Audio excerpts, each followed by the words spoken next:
Professor Ravindran, Professor Sanjay, and my learned colleagues. It is now my melancholy duty to pay my tributes to a former colleague of mine in the great Pachepa institution for a long period of time. Having heard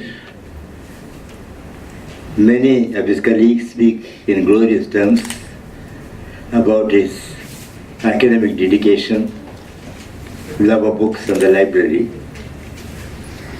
I cannot help recalling those who mentored him in the Pachepa institution. He was a student of Professor T.K. Venkatraman, a very outstanding professor of history. Under whose guidance he did his MLit thesis. His professor Sitaraman was his history, was an orator par excellence. One cannot help saying that was the institution who produced the Demosthenes of Indian politics, Dr. C. Annadure, and one who taught Dr. C. Annadure was Professor C. Rajeswaran, a classmate of the legendary economist of the London School of Economics, Professor Lionel Robbins. An outstanding Shakespearean scholar, Professor R. Krishnamurthy, taught and gave prizes for oratory to Anna, and Sadasivan also had the privilege of having been taught English by him. I have already put on record on page 147 the origin of the Department of Journalism and Communication.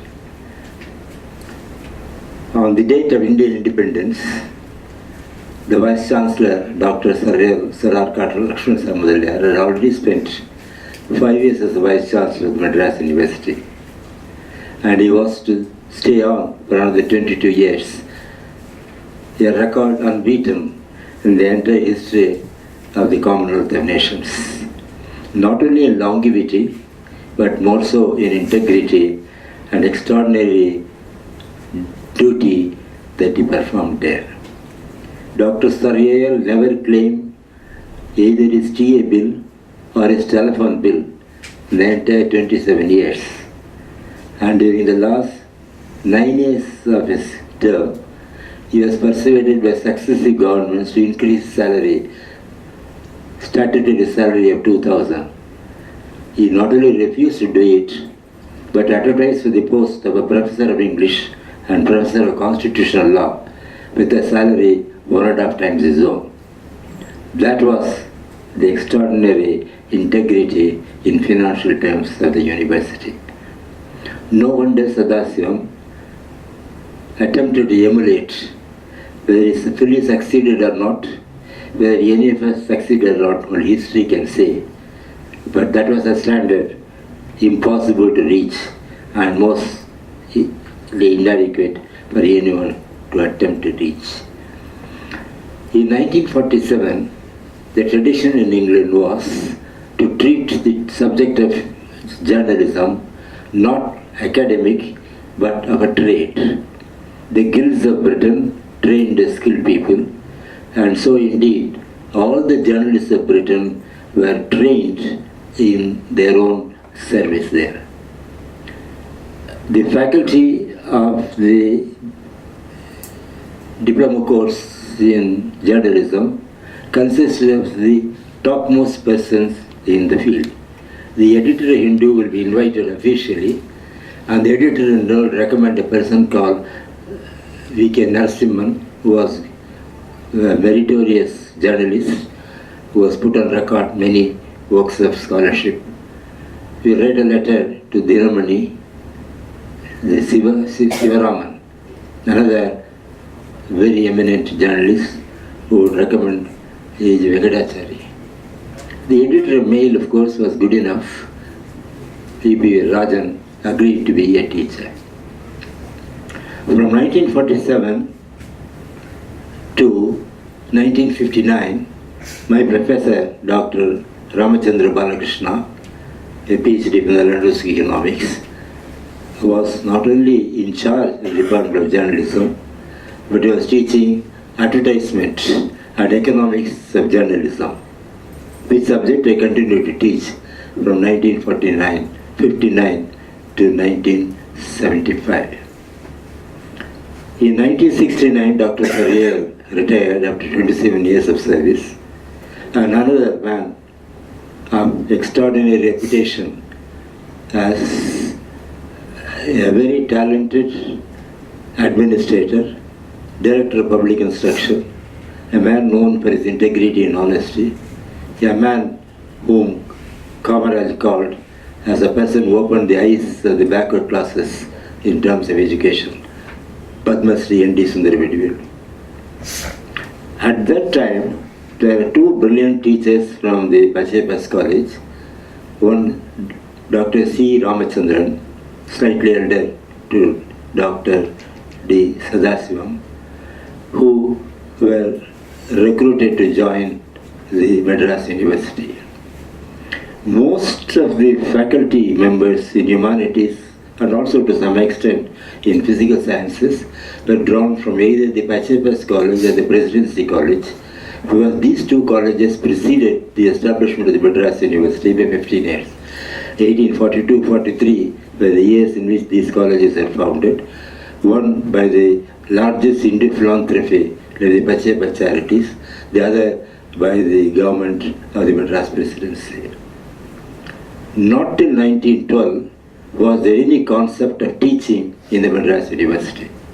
It was Lord Curzon's magnanimity and extraordinary talent in the preservation of culture and education that gave a magnificent grant to start three departments.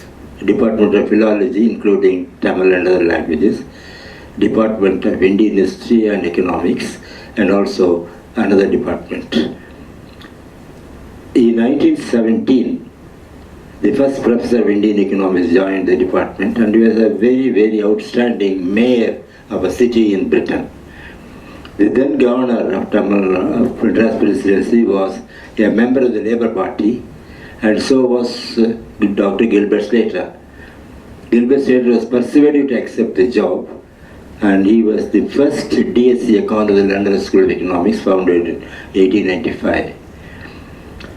I am making these points for the simple reason: journalism and many other social sciences did not crop up during those times. There was no archaeology department then, there was no sociology department, there was no anthropology department. These departments are conceived and developed by Sir Arcot Lakshman. He did not think in terms of a degree in journalism, but when I raised this issue with Dr. N.D. Sundarabedi, who joined as Vice Chancellor in September 1967 and continued for 3 years and continued for 3 more years. And he was to continue for 3 more years, but it's all a matter of history how Dr. Malcolm Adisashaya replaced N.D. Sundarabedi there. That is a story worthy of being recorded for future historians. Sundarabedi was very quick to receive the idea that we may go into the American pattern of a degree course and establish a degree course here. So I could persuade Mr. Kasturi, who has been for another 20 years already editor of the Hindu, and who has created the highest standard of technology, including airlifted distribution of newspapers. So Kasturi agreed to join, but then he deputed another person, Balaraman, who was a United Nations correspondent of the Hindu. So Balaraman and many of us sat together for nearly 9 months and prepared the syllabus for the diploma, for the degree BJ in journalism. It was at that time the idea of deputing Mr. Sadasivam to the Indian Institute of Mass Communication, founded by G. Parthasarathi, the son of Gopala Semayagar, who made a mess of Kashmir issue. G. Parthasaheb is all in all in the Nehru age. And Nehru, Parthasaheb was kind enough to say that he'll give a seat for Sadasivam as a special case, and he did give it. It was good of Sadasivam to have taken up this job very seriously and started the course. I wish to share with Dr. Gopal and Ravindran, not a secret but a fact, that had nothing to do with the Department of Journalism after Sadasivam took it over. That was the tradition of the university. That is the tradition of the great Ivy League universities of the world.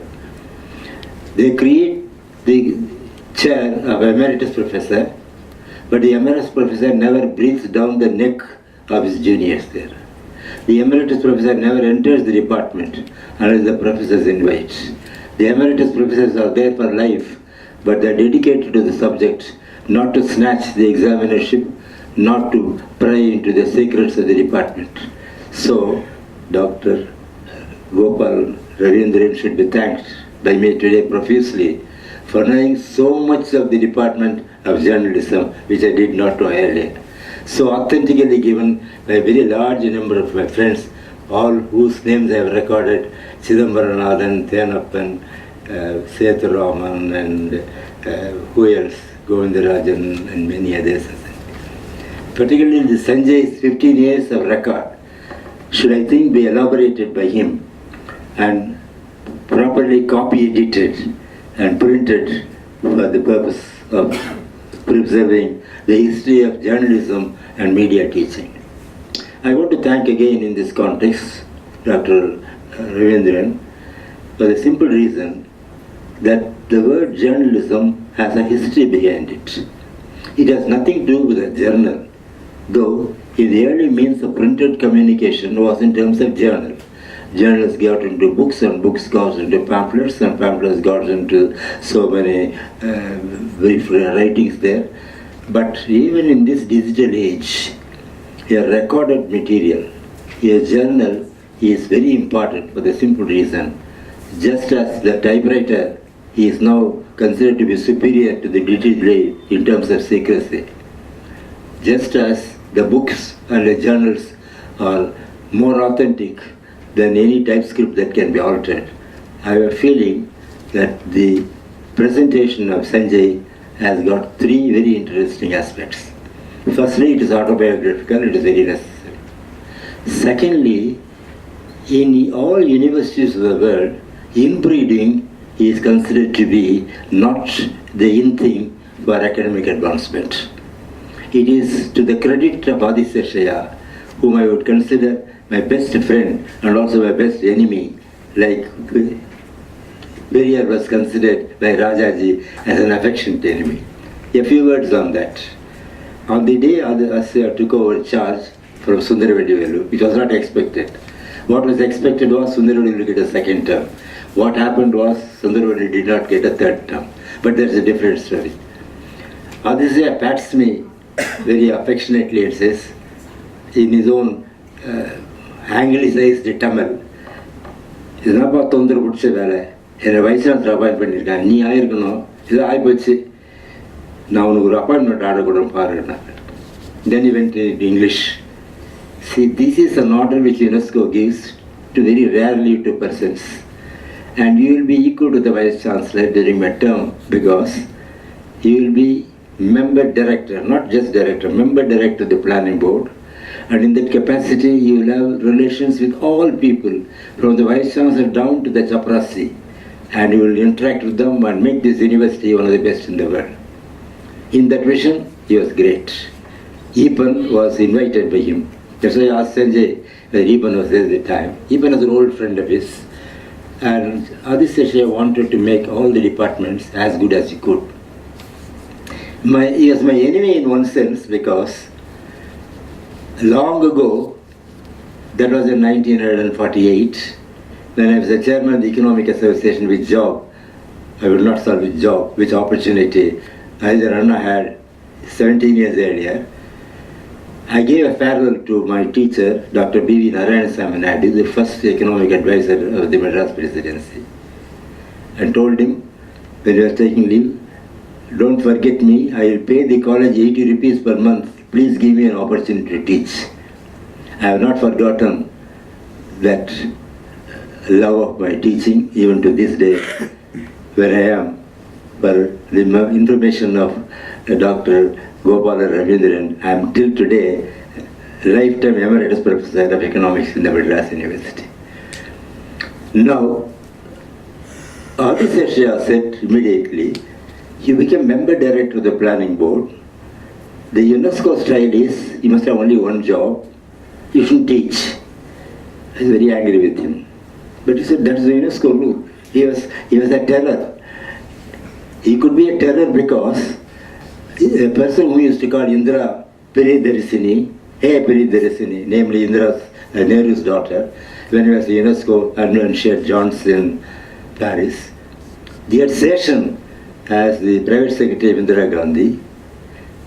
The emergency was declared. Anybody could be arrested. Anybody could be removed from job. Your life and times are not your own. In that time, Adisesha could do anything. So I reluctantly agreed. I waited for about 2 years. Then I had my Oxford DPhil. I registered with the Oxford DPhil in 1964 itself, but I discovered and completed it. So it was flashed in the newspaper, and then the planning committee has met and dissolved. So he summed up immediately. What? I saw some news in Oxford. Can I have evidence about it? Yes, you can have evidence. Did anybody doubt about it? He said, I have evidence. The moment I gave it, I told him, shall I become a professor once again? From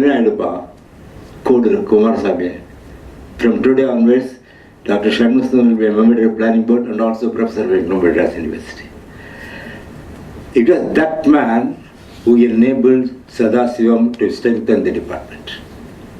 The reason why it was converted to communication was that was Adisesha's compulsion, and Sadasivam had no choice in the matter. Just I had no choice in the matter of not teaching for a few years till I got the job.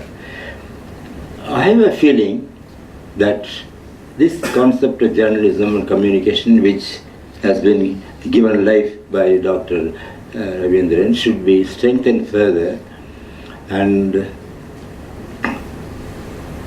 in addition to massive work that this department is doing in terms of digital, I was amazed when your professor showed me the visiting cards regarding so many seminars and conferences held.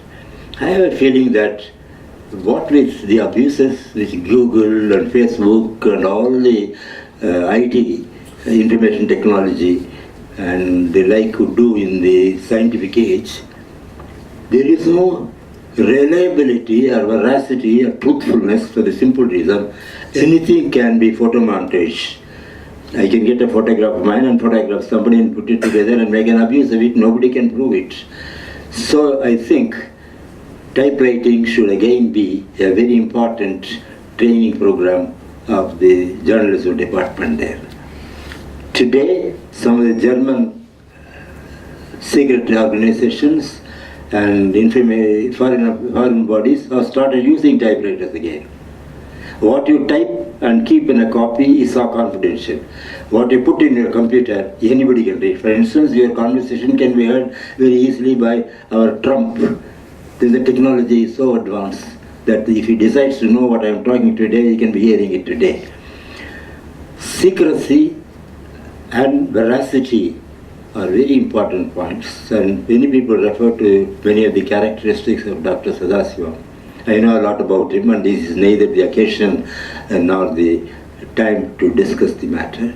But one thing is very clear. Apart from the three major institutions of legislation, execution, and judiciary, there is a fourth pillar, the media. The media should have a very strong course in ethics. It is Immanuel Kant who defines ethics. That is an ethical act which you can do, somebody can do, and all people can do, still all can be happy. You can be a robber, you can be a thief, you can be a liar, you can be a fraud, but you can be happy.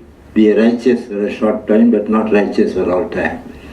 But ethics is something that prescribes an individual context, institutional context, that's good enough for the national context. I'm very happy to associate with all your friends. I want to put on record, and I've come prepared on that purpose, saying that I'm continuing to be a teacher and student of economics, and I feel that this University of Madras should, with the support of persons, my good friends who are in the syndicate, we are not in the syndicate when we are all professors, here you could only vote for them. You should raise at least $1 billion. I thought of 1 million, but I've changed to 1 billion now, of dollars from the alumni of the Madras University. People in the 60s, 70s, 80s abroad are willing to give it. They will give it provided your project report. That project report should say how $1 will be accounted very thoroughly. And if you are not accounted thoroughly, you will not be simply sent to jail, but also be put sufficiently in punishment to confiscate your property and confiscate your personal rights if you violate it.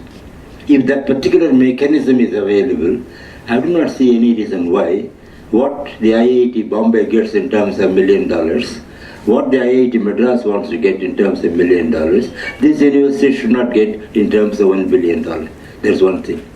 There's the long term. The short term is, one of my friends who spoke today said he started the Alumni Association. It's time that you start the Alumni Association, and I would like to increase the contribution already given to this department about 10,000 rupees some long time back.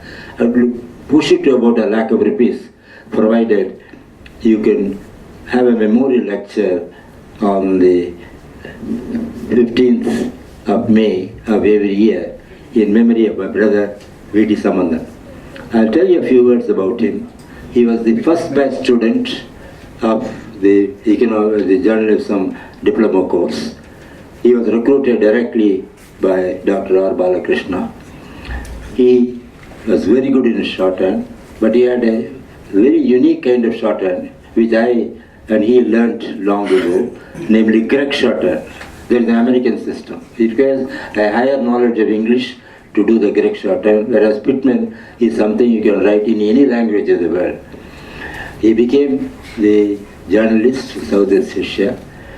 He was a very close friend of B.G. Orniman, one of the legendary figures of journalism in Bombay. He knew very well. He was a very close friend of Kasturi. But the most important thing is, he and Gopal, the son of Dr. Sarath Radhakrishnan, was traveling from Indonesia to Singapore. On the way, there something happened and the plane was halted, and he was asked to surrender his camera. He was a photojournalist, and he refused to surrender, but threatened to arrest him. He said, "You can arrest me, but you cannot. I will not give the camera to you." It prolonged and prolonged there, and ultimately he managed to recover the camera, but continued to be in arrest for some time. When he died, N. Ravi had the goodness to publish the news that our great journalist is something whom we are proud of. This department can be proud of him, and I request Professor Dr. Gopal and Ravindra to accept a donation of about $1 lakh rupees in due course. I have already given 10,000, I will increase it. But that shall not be handed over to the University of Madras. There is an endowment lecture called Sarvanima Endowment Lecture, and one of the great ambitions of any professor anywhere in India till about 1950s was to deliver the Sarvanima Endowment Lecture. They put the title, person who delivered the Sarvanima Endowment Lecture, like some of those Kakabai lectures in northern India. But I think they are now used for five-star roll dining. That should not happen. The other thought that comes to me is, there is a great demand for microhistory. We are talking history of India, history of one India, one language, one policy and the like. But it is a very outdated, dictatorial and imperial concept. We need histories of not only kings but also of cabbages. We need histories of poor men, histories of the disadvantaged, histories of the advantaged also, histories of the rich as well as the poor. The difference between the rich and the poor is one has already achieved, the other must achieve it. The hatred of the rich, the condemnation of the communist capitalism is a very outdated 1848 concept by Karl Marx. China abandoned it 20 years before India. 10 years before India, they successfully implemented capitalism, and China is one of the greatest economic powers in India today, world today. So, in the realm of ideas, there is nothing that is perfect for all time. In the realm of ideas, no one is small, no one is big. So, the privilege of delivering this lecture today, something is very interesting, and I wish the Department of Journalism and Communication continues this journey in a big way. I always come to sell my wares. First of all, I said an endowment in name of brother. Secondly, I am also inviting the journalism department to put on record that there is a new prize for social sciences, which is called the Nobel-like prize for economics. It was created in 1969, and I had the privilege of recalling that I was associated with creating it as a Reserve Bank director in 1969. From 1969 to the present, 85% of the Nobel Prizes are won by the Americans there. And I think the only person who got it had the unenviable reputation of being commented by the Wall Street Journal. It is time that you wind up this award because this person has been given. I hope and trust a better person will get the Nobel Prize. And economics of journalism is a subject that you have to cultivate. I'll be happy to deliver a course of 2 or 3 lectures on the subject and provide the money to publish it. The economics of journalism is very important because the ethics of journalism is being pilloried by economics there. Paid journalism, paid writing is something very well known. I think known paid is very small, unknown paid is even larger there. So by and large, there is going to be a centenary of the Indian Economic Association, of which Dr. G. Viswanathan is going to preside in Bodh Gaya. There will also be a centenary of the Tamil Nadu Economic Association, because when the economics department started in 1917 here by one of the very illustrious persons who had the intellectual integrity to spend 2 years after getting his appointment. He got the appointment in 1915. He came here in 1917. In the 2 years, that mayor of a state, of a part of Britain, learned Tamil in thoroughness. You know, the world knows Thirukural because of G.U. Pope, who was a member of the Indian Institute in Bodleian, Oxford, rendered it in English. In the same place, he learned Tamil, and he wrote not only one of the earliest village studies of India, namely South Indian villages, and also wrote the Dravidian culture, which is a very classic work there.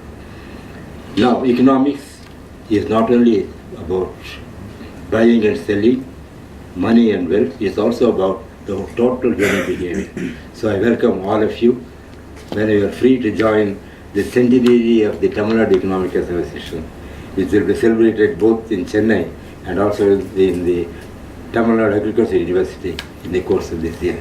I am the convener. Thank you very much.